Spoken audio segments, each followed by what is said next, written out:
Imagine waking up in the middle of the night to a soft, rhythmic dripping sound, only to realize it is not rain, but the Java Sea leaking through the cracks of your bedroom wall.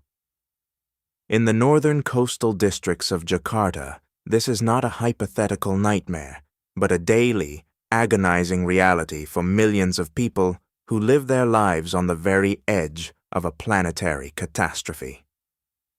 The city is not simply facing the threat of rising sea levels from the outside. It is actively collapsing from within, crushing its own foundations and sinking into the dark ocean waters at a speed that has shocked the scientific community.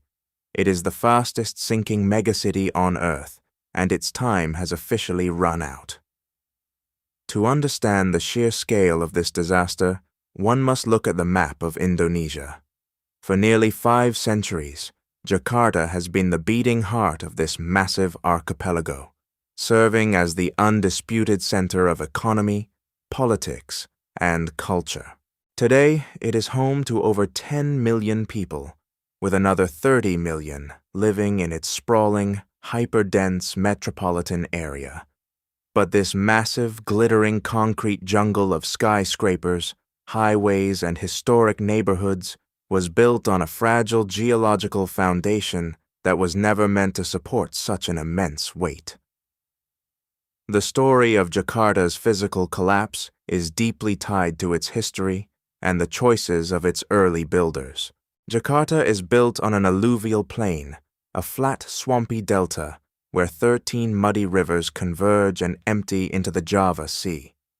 For thousands of years, these rivers deposited soft clay, sand, and silt, creating a wet, unstable coastline. When early Dutch colonizers arrived in the 17th century, led by Jan Pieterszoon Cohen, they sought to recreate their beloved European homeland in the tropics. They carved a complex network of canals through the soft soil to drain the swamps, build fortified trading ports, and erect brick houses. But this Dutch engineering approach was a terrible mistake for a tropical environment. In the cold climate of Amsterdam, canals are slow-moving and easy to maintain. In the hot, wet tropics of Southeast Asia, canals quickly became stagnant, disease-ridden breeding grounds for malaria and cholera, clogged with silt from the heavy monsoon rains. More importantly, by trapping the rivers in rigid canals and building heavy concrete structures on soft alluvial clay, the colonizers trapped future generations in a relentless, unwinnable battle against the laws of physics. Underneath the city lies a complex underground architecture of porous sand and clay layers, which act like a giant, waterlogged sponge. These underground aquifers have been filled with water over thousands of years, providing a natural internal support structure that keeps the ground firm and stable. If the water remains inside this sandy sponge, the soil can easily bear the weight of buildings, roads, and human life above. But if you squeeze the sponge and drain the water, the individual sand grains collapse and compact, and the entire structure collapses. This is precisely what is happening beneath the feet of Jakarta's residents on a massive industrial scale. For decades, the city's rapid, uncontrolled expansion completely outpaced its public infrastructure. Today, more than half of the city's 10 million inhabitants do not have access to a clean, piped municipal water supply.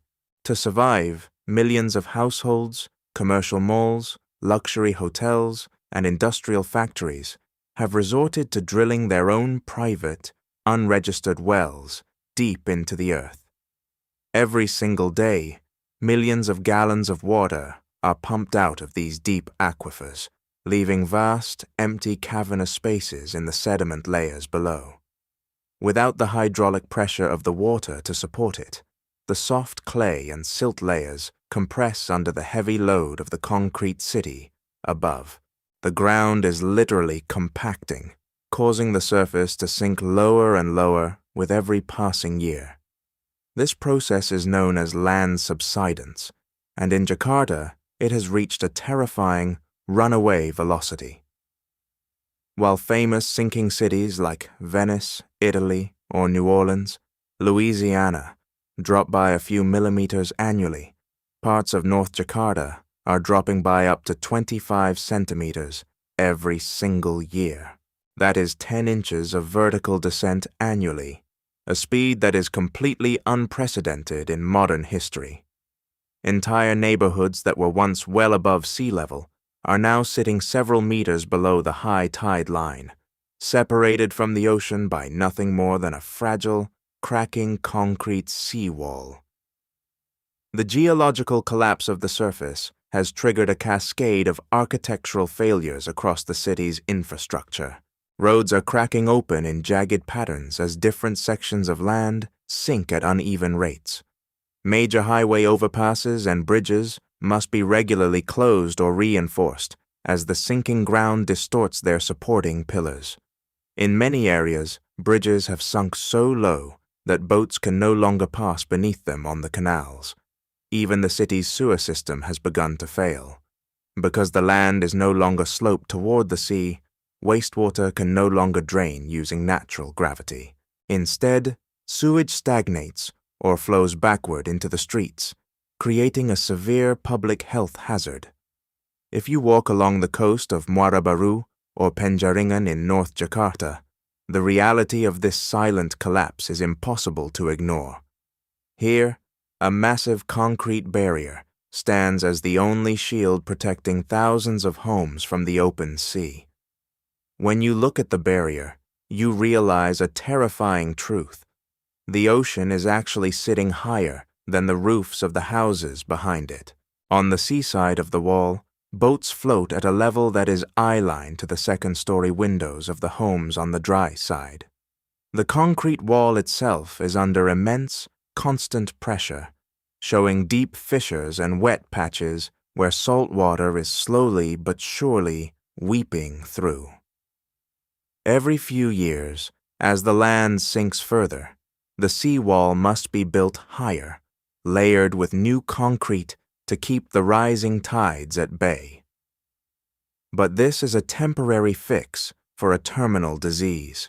As the ground beneath the seawall continues to subside, the wall itself sinks, becoming heavier and more unstable, waiting for the one major storm or high spring tide that will finally bring it down.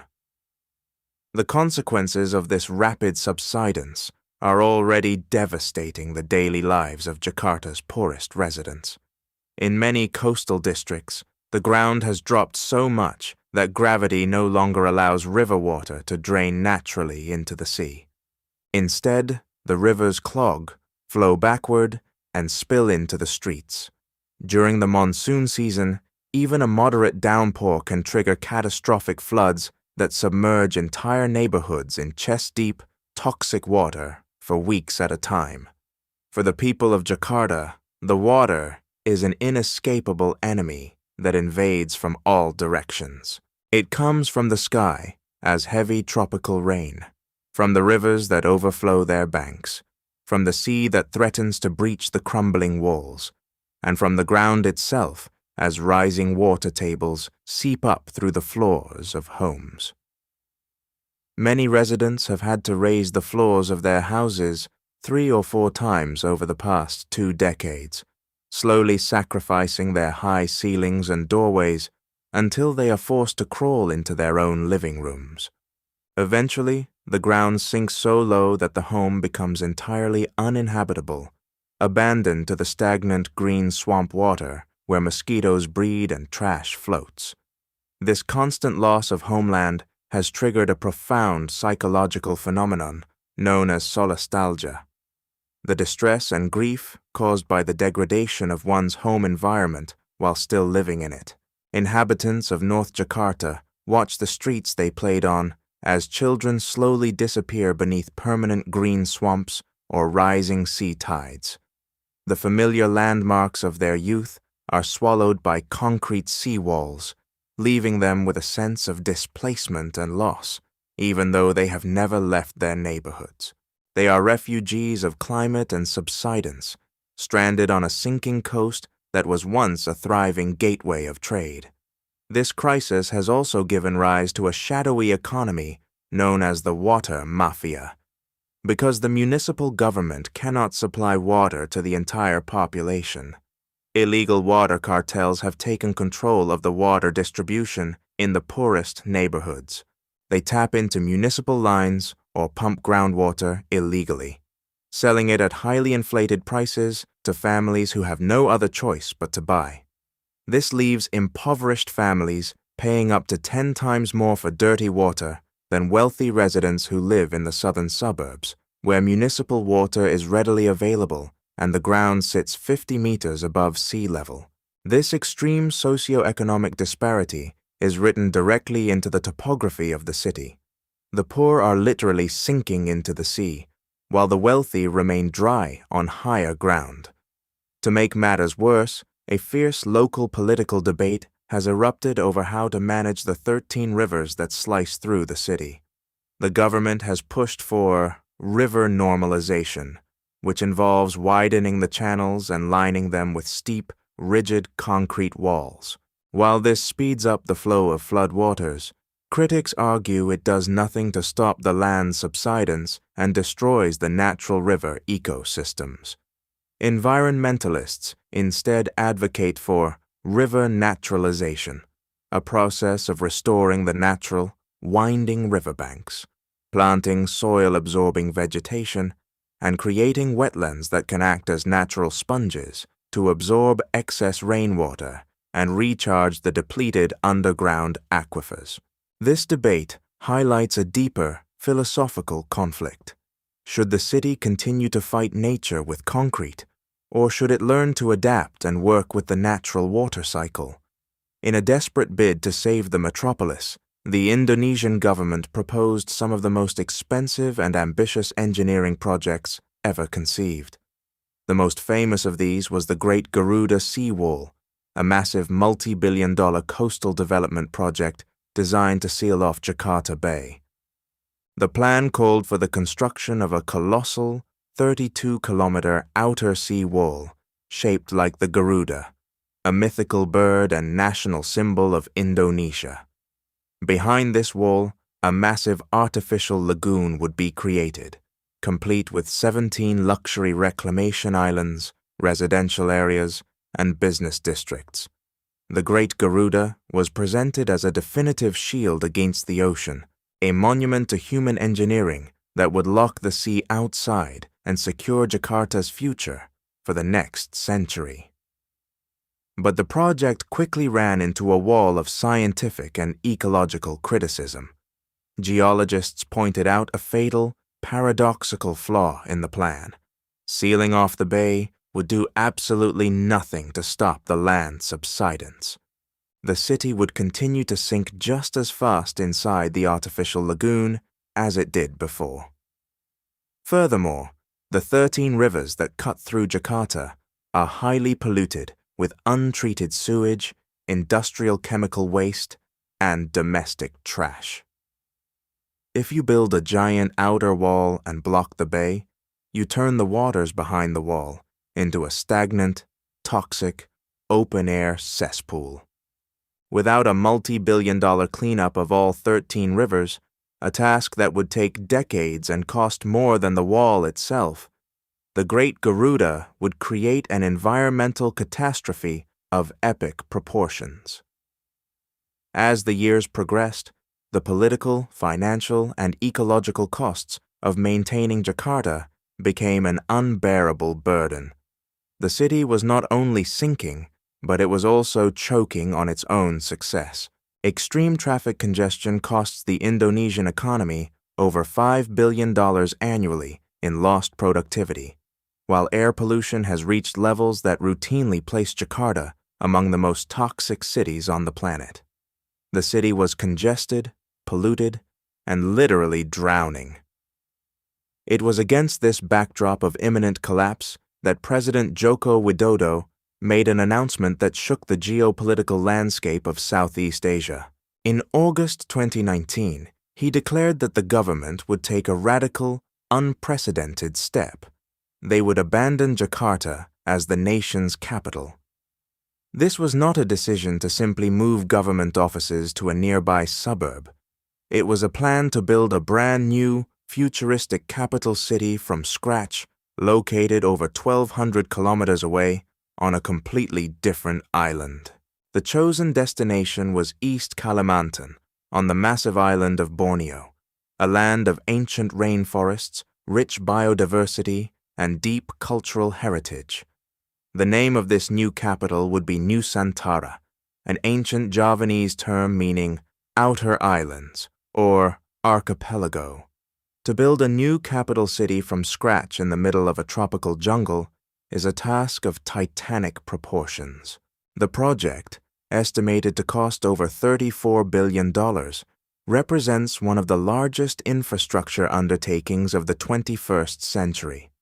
The vision for Nusantara is the complete opposite of Jakarta's chaotic, concrete reality. It is designed to be a smart, green, forest city where 80% of the transport will be public, walking, or cycling, and the entire city will run on 100% renewable energy. The planning of Nusantara is a masterclass in modern sustainable urban design. Instead of clearing the forest to build concrete blocks, the city is designed to integrate seamlessly into the hilly landscape of Borneo. Trees are preserved to create green corridors that allow wildlife to move freely, while advanced water retention systems are being built to prevent soil erosion and manage tropical rainfall without the need for massive concrete canals. The central architectural landmark of Nusantara is the new presidential palace, which features a spectacular, soaring steel structure shaped like the wings of the Garuda eagle, symbolizing the rise of a new nation.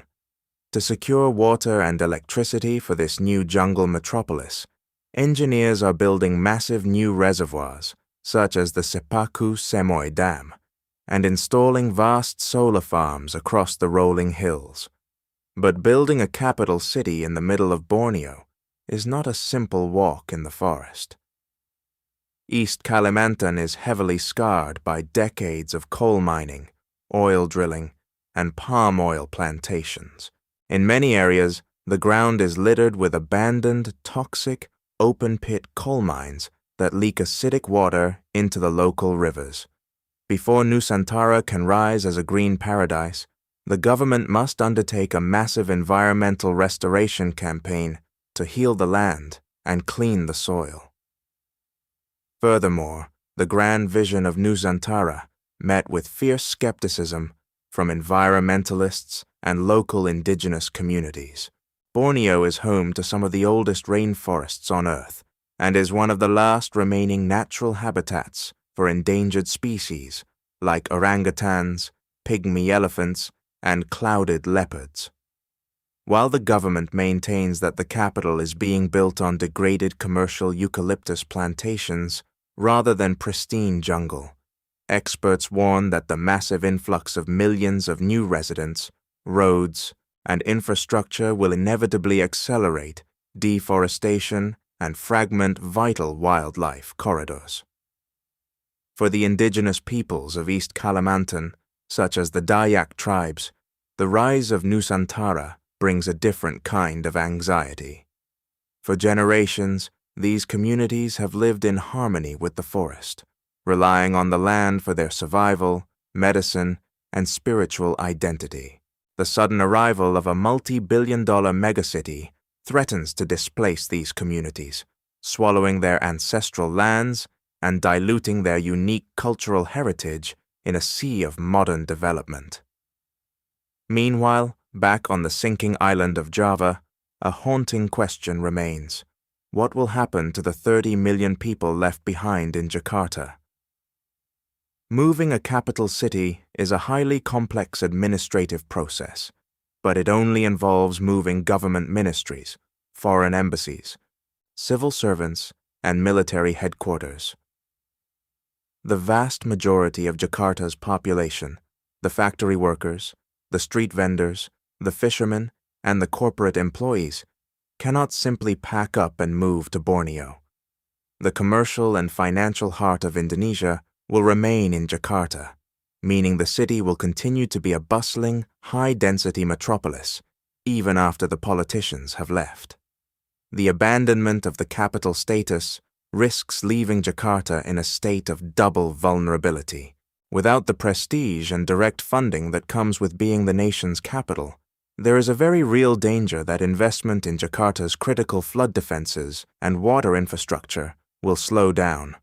The city will be left to fight its terminal battle against the sea with fewer resources, even as the ticking clock of climate change speeds up the rise of global oceans. To save Jakarta from total submersion, the city must undergo a radical transformation that goes far beyond building concrete walls. The only real solution to stop the sinking is to completely halt the extraction of groundwater. This requires a massive, rapid overhaul of the city's water piping network, ensuring that every single building, home, and factory has access to treated municipal water. If the extraction stops, the water pressure in the underground aquifers can slowly stabilize, halting the land subsidence once and for all. This is not an impossible task. In the mid-20th century, Tokyo, Japan, faced a similar crisis. The city was sinking by up to 12 centimeters a year due to industrial groundwater extraction. The Japanese government took decisive action, passing strict laws that banned groundwater pumping and invested heavily in alternative water sources. Within a few years, Tokyo's subsidence completely stopped. But Tokyo was a wealthy, highly organized capital of a developed nation. For Jakarta, a city struggling with deep economic inequality and a lack of municipal planning, implementing such a solution is a monumental mountain. The story of Jakarta and the rise of Nusantara is a powerful warning for the rest of the world. It is the first time in modern history that a major nation has decided to relocate its capital due to environmental collapse, but it will certainly not be the last. As global temperatures rise and ice caps melt, coastal metropolises from New York and Miami to Tokyo, Mumbai, and Lagos are facing their own quiet battles against rising waters and unstable ground. Jakarta is not an isolated anomaly. It is a preview of the difficult choices humanity will have to make in the coming decades. It shows us that there is a limit to how much we can bend the laws of nature with concrete and steel. We can build walls as high as the sky, but if we destroy the foundations beneath our feet, the ground will eventually claim what was always its own. The rise of Nusantara represents a bold, desperate leap into the future, an attempt to build a sustainable haven from the lessons of a broken past. But as the new capital emerges from the jungles of Borneo, we must not turn our eyes away from the drowning giant on the shores of Java. The true test of our collective intelligence will not be how beautifully we can build a new city, but how responsibly we protect the people and the history of the cities we leave behind. Our world is a restless, changing monument, and the earth beneath us is constantly on the move. If you want to understand how humanity is learning to adapt, survive, and build on this ever-changing planet, subscribe to this channel and turn on notifications. The architecture of our world is full of hidden secrets, and we are just beginning to uncover them. Thank you for watching, and we will see you in the next documentary.